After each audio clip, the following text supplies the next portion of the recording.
Hola, buenas noches.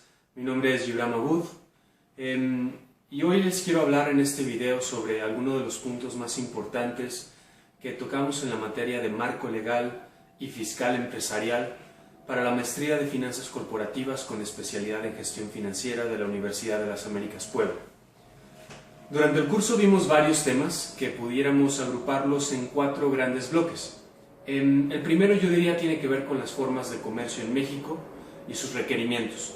Ahí hablamos de temas como la descripción de la empresa, del comerciante, de las sociedades y de cuáles son sus semejanzas, sus diferencias, la forma en la que pueden operar, la naturaleza que tienen los actos de comercio en México, el marco legal de los contratos mercantiles, su clasificación, aplicación, etc. Un segundo grupo pudiera ser el de la inversión extranjera en México. Ahí hablamos de las formas en que se puede realizar la inversión, cuál es el régimen jurídico mexicano, cuáles son los impactos en la economía nacional de la inversión extranjera, analizando pros, contras, beneficios, detrimentos, etc. Y de qué manera se protege la inversión extranjera en México. También hablamos de derechos en un tercer bloque, de los derechos de autor y propiedad industrial. Ahí hablamos de cuál es la naturaleza y el régimen jurídico, de cuál es el procedimiento para registrar las obras, patentes, marcas y obtener derecho de autor y de propiedad industrial, cuáles son las infracciones, cuáles son los delitos en materias de derecho de autor, cuáles son los procedimientos administrativos y cuáles son los organismos internacionales, nacionales que protegen los derechos de autor y de propiedad industrial.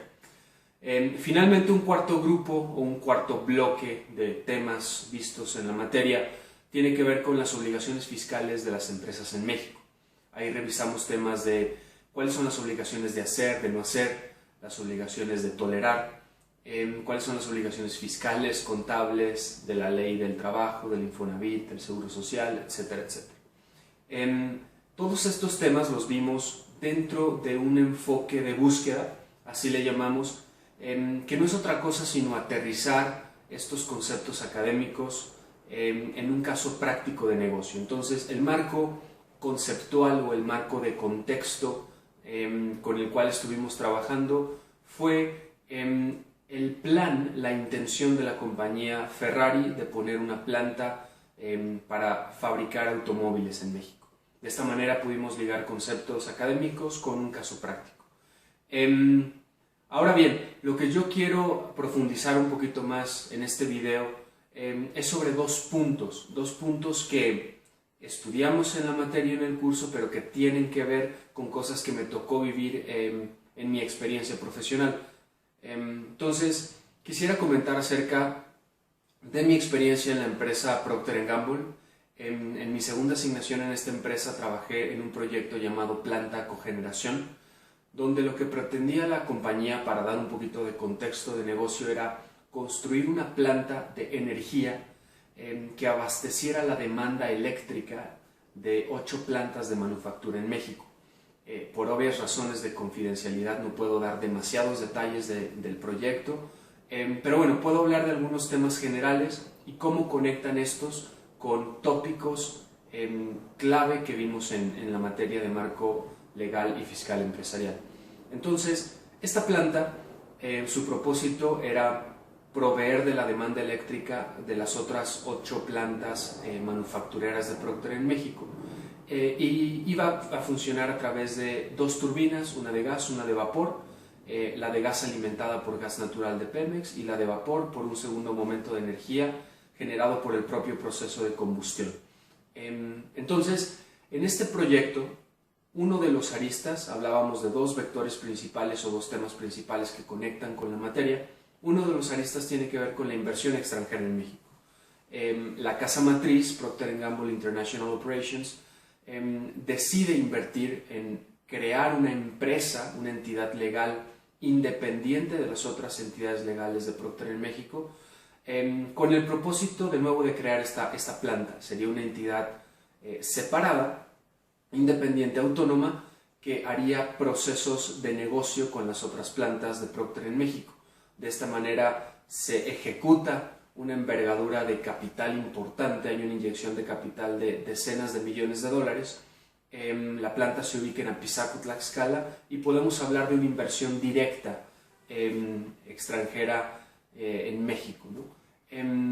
Algo de lo que quiero hablar y que me tocó vivir es que desde mi punto de vista, cuando la inversión se hace de una manera inteligente, la inversión extranjera, y con una visión de largo plazo y con un alcance en el cual se busca un interés y crear una propuesta de valor conjunta tanto para la empresa como para el país receptor de la inversión, ya sea a nivel local, regional o nacional, yo estoy convencido que la inversión extranjera puede ser muy benéfica.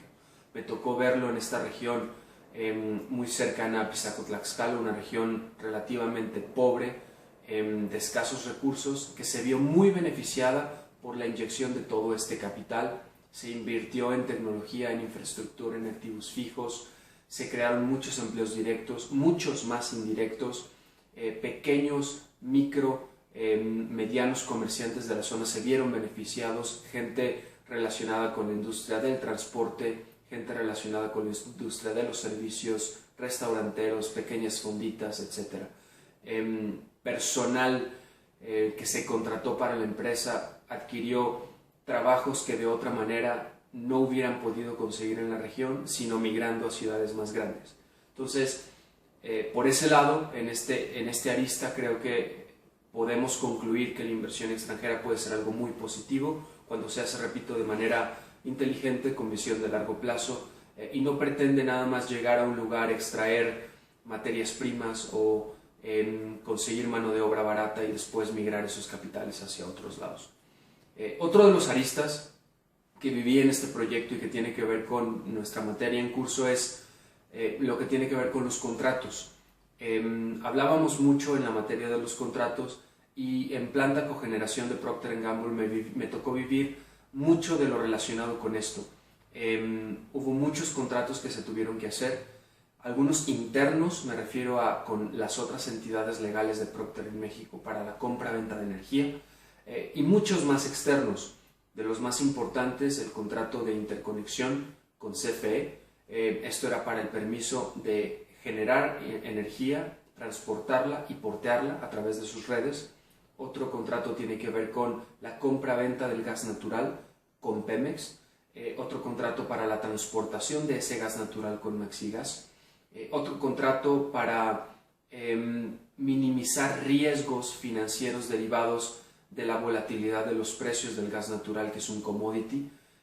Fue un contrato de hedging también con Pemex, de cobertura de riesgo. Algunos otros contratos con algunos prestadores de servicios. Uno muy importante es el de O&M, se llama Operation and Maintenance, operación y mantenimiento, siendo Procter una compañía no experta en creación de energía, sino en cuestiones más comerciales, de mercadotecnia y demás, necesitó contratar una agencia externa experta en cómo operar una planta de energía que tiene sus propias complejidades y dificultades. Y además otros muchos contratos para proveerse de algunos otros suministros generales, químicos, limpieza, utilería, etcétera, etcétera, ¿no? Entonces, esa es otra parte que me tocó vivir en el proyecto, la creación de los contratos, la revisión de los mismos, y bueno, relacionado también con la inversión extranjera que tuvo que ver este proyecto, son los dos principales aristas que yo puedo conectar de lo que me tocó vivir en mi experiencia profesional y que tiene que ver con tópicos importantes de nuestra materia en curso. Bueno, sin más que mencionar, me despido. Muchas gracias por la atención al presente video. Mi nombre es Gibran Mahmoud. Gracias. Hasta luego.